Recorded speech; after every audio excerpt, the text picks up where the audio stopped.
look at the Modeling Toolkit, particularly the mesh section. A couple of interesting tools here. So let's take a look at combine first. So I'm going to just create a polygon sphere, and Command D to duplicate that. And I have my outliner open. I just did that from the setup, the layout here.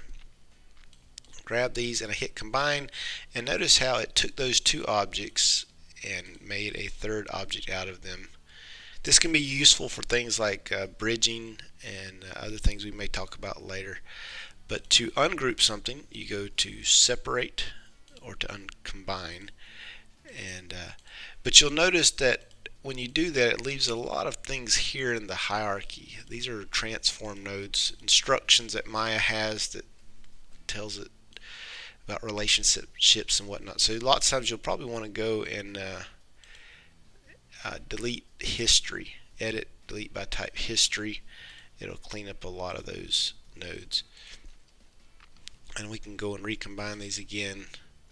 And of a combined node, you can even delete your history, and so you only have one face.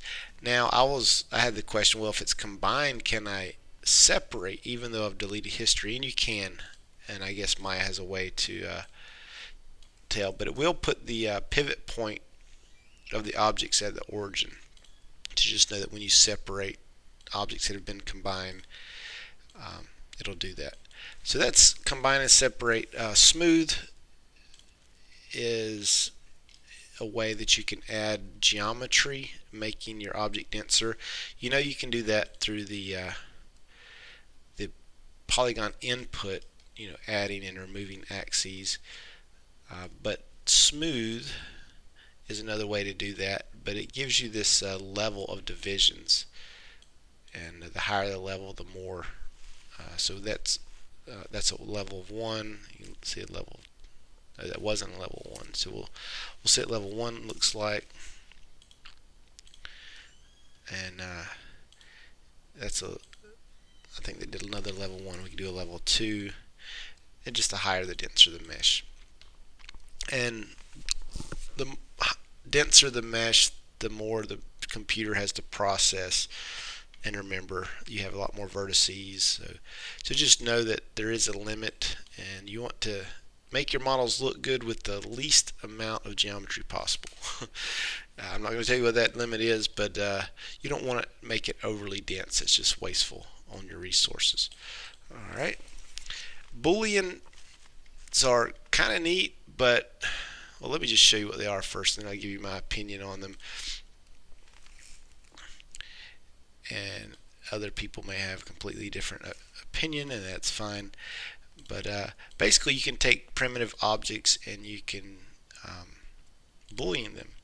And the default operation is a union, and a union is just like a combine would be. It combines two shapes. Okay, there is also, if I kind of drag, there's a difference where it takes the first object, no, the second object, and subtracts it from the first, which is pretty cool, making shapes. And the third one is intersection, where it takes what's in common of both the shapes, and that becomes your object. And you may be asking, well, what's your problem with Booleans? That looks like a really neat tool, and I thought it was too when I began using Maya. But however, there's a thing called topology. The way Maya processes things, it prefers quads that can be easily broken up into triangles, and sometimes you can make a decent shape like this and re-topologize it, and topology has to do with edge flow and just keeping as many quads as possible.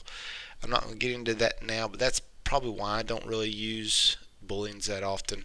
If it's something that's never going to deform, and if it's in the background, I guess you could get away with it, but it's just not good modeling practice, and I wouldn't recommend it for any serious model.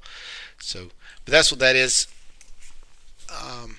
And that's it for this video. In the next one, I want to begin creating a teapot, an exercise where we create a teapot, and I'll show you a little bit about the extrude and bridge, and a third tool that's not here, that's the insert edge loop.